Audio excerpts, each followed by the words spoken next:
Bismillahirrahmanirrahim. Saya akan mempresentasikan lanjutan dari subbab configuring routes in Zool.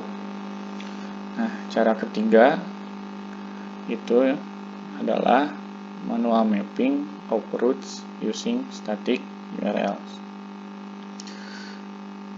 Pada bagian ini kita dapat melakukan konfigurasi routes pada Zool secara manual, hardcode ya.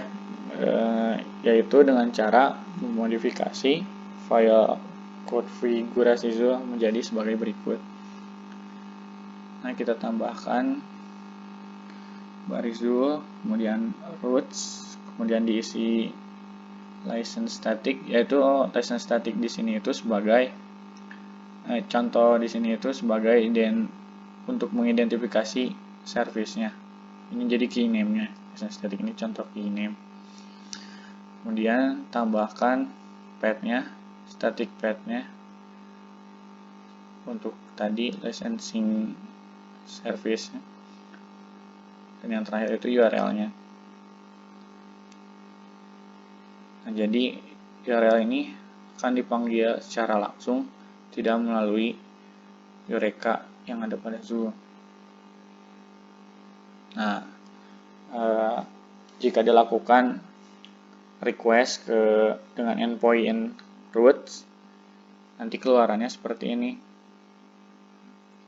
Yang tadi ditambahkan itu ada di sini. Static route entry. Ketika menggunakan konfigurasi seperti ini, route request tidak akan melalui Eureka, melainkan langsung ke endpoint URL tadi. Jadi kelemahan dari melakukan bypassing Eureka, rute yang dapat dimiliki itu hanya satu. Jadi kalau di contoh yang ini itu langsung ke URL ini saja. Agar bisa lebih dari satu rute, maka konfigurasinya jadi seperti ini. Ini mirip seperti tadi ya. Ini key name, kemudian path.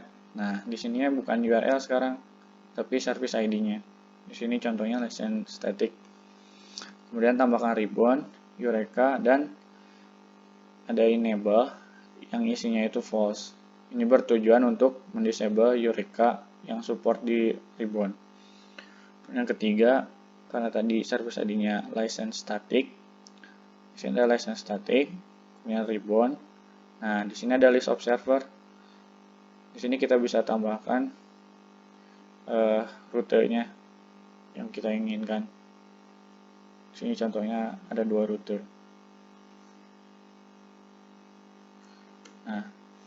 Ini keluarannya kalau kita request ke endpoint routes /routes ya.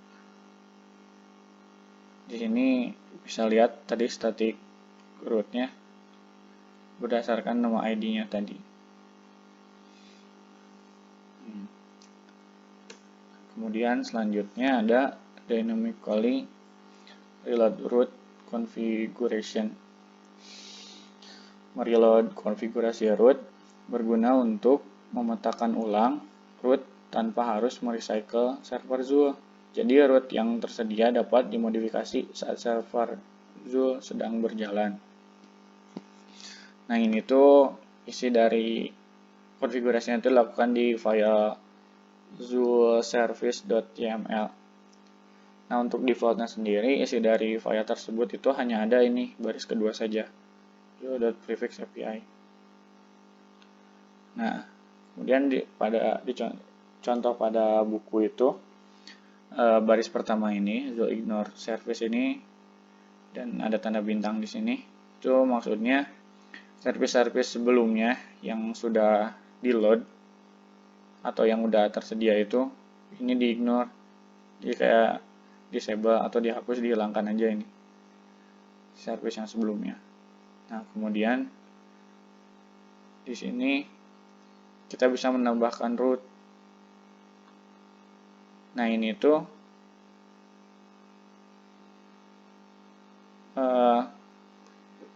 route yang mau kita tambahkan.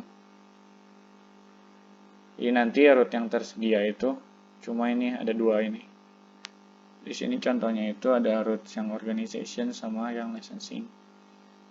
Nah, jadi nanti service yang tersedia cuma dua ini, karena yang sisanya sudah di disable atau hapus di sini. Lalu selanjutnya ada Zool and Service Timeout. Nah, Zool menggunakan library Hystrix, Netflix, dan Ribbon untuk menghindari pemanggilan long running service yang mempengaruhi performa dari service gateway. Secara default, Zool akan melakukan terminate dan mereturn HTTP 500 error untuk setiap pemanggilan request service yang melebihi 1 detik. Nah, 1 detik ini merupakan default dari Hystrix-nya. Nah, nilai timeout ini dapat kita modifikasi dengan melakukan konfigurasi pada zoolservice.yml seperti yang sebelumnya itu. Nah, di sini contohnya ditambahkan Hystrix command default execution isolation thread timeout in millisecond. Nah, ini.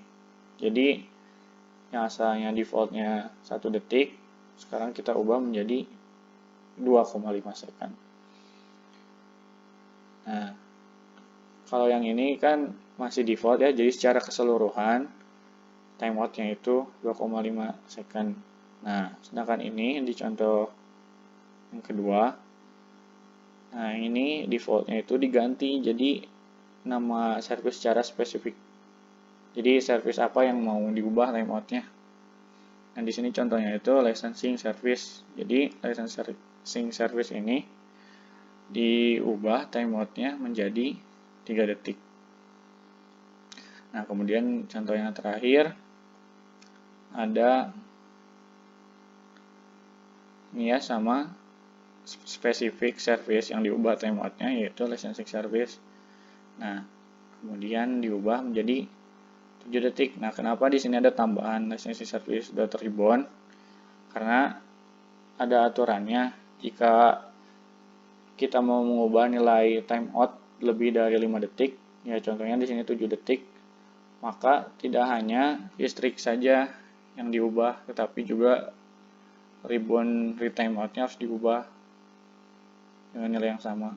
Nah, ini contohnya di sini 7 detik juga. Nah, jadi nanti timeout dari request-nya itu 7 detik. Ya mungkin sekian presentasi dari saya. Silakan lanjutkan ke subbab selanjutnya. Terima kasih.